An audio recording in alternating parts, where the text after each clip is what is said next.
এখন পেঁয়াজ, কাঁচামরিচ, ধনিয়া পাতা চটকায় নিচ্ছি।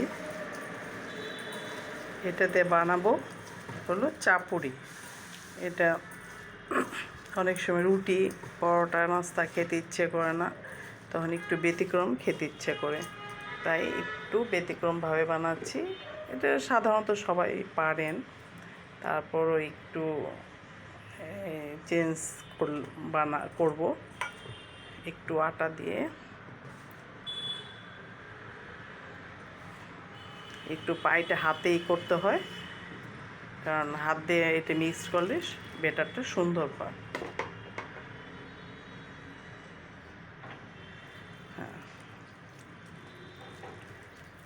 ব্যাটারটা সুন্দর হয়, এভাবে ব্যাটারটা তৈরি করতে হবে।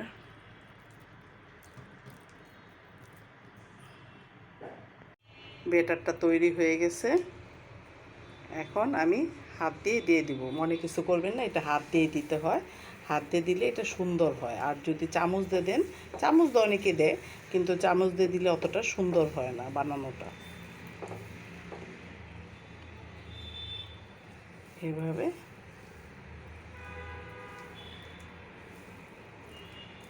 একটু পাতলা করে দিলে খেতে খুব মজা লাগে। একটু ঝাল ঝাল, একটু পেঁয়াজ তাতে নিচে পড়লো, খুবই ভাল লাগে খেতে। চাপিটা দেওয়া হয়েছে, ঢেকে